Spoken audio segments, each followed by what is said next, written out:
karong simana kung nakamatikod mo daw mga panamilit sa ato ang nabanhaw Ginoo. Iyang tugon-tugon sa iyang mga tinun-an ug ang iyahang pagpasalig nga dili angay mabalaka ang iyang mga tinun-an kay bisan tuod musaka siya sa langit aduna na pimuabot nga maoy manlalaban. Mao kana ang ikatulong persona sa Santissima Trinidad, the third person of the Trinity, kana ang Espiritu Santo.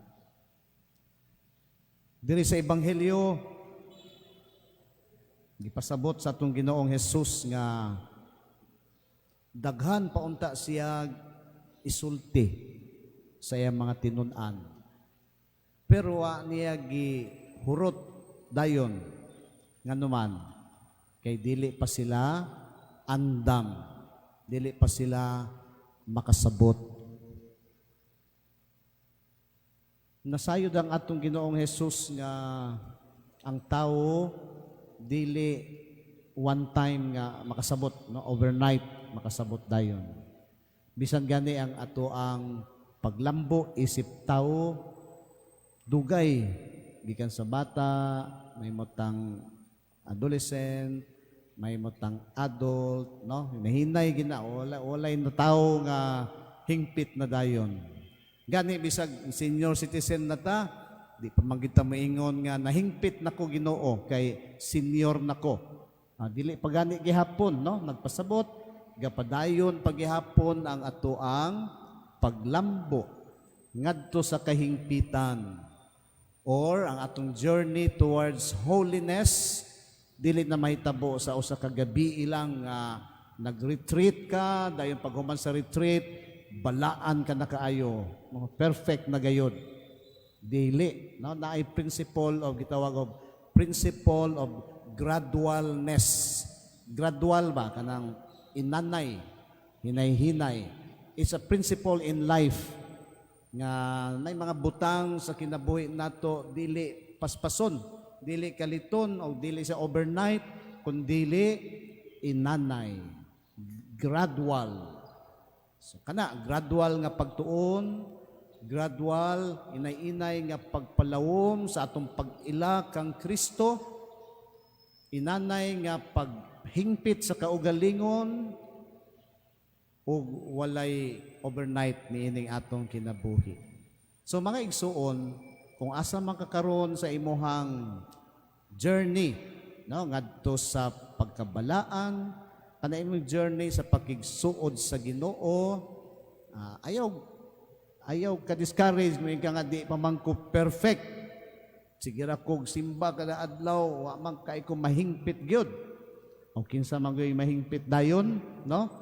Posible mahingpit ta inig tawagon nata ni Lord ato nata sa iyaha og tingali ang iyang grasya maoy maghingpit nato, dili ang ato ang trabaho, dili ang ato ang paningkamot, basid kanunay kulang atong paningkamot. Pero kining principle sa kining pag-inanay nga kalambuan, pagpalawom sa ato ang espirituhanong kinabuhi, makahatag na og kining realistic nga pagtan-aw sa kaugalingon. Di ka ma-discourage nga dili ka hingpit bisag senior citizen na ka. No? Dili ang atong tan-aw sa kaugalingon gapadayon ko pagpalalom sa ako ang pakigsuod sa Dios. Mapadayonon na siya. Kada adlaw tikang ta paduol sa Ginoo. Kada adlaw mutikang kita paingon sa pagkabalaan. Hinay-hinay. Ang makaguol siguro, kung matag adlaw, ang atong tikang paatras, ang maunay dili maayo. No? Imbis naghamtong na ta, ang atong kinabuhi ni atras na mahinoon. Hinay-hinay nagpalayo sa Ginoo, agoy maunay makabalaka. Matag adlaw naghinay-hinay nga mas nimabaw ang ato ang relasyon sa Dios. Kung matag adlaw naghinay-hinay nga nawala atong kabalaan kay tuan nata sa ngit-ngit na hinuon, mao kanay trabaho sa daotang espiritu.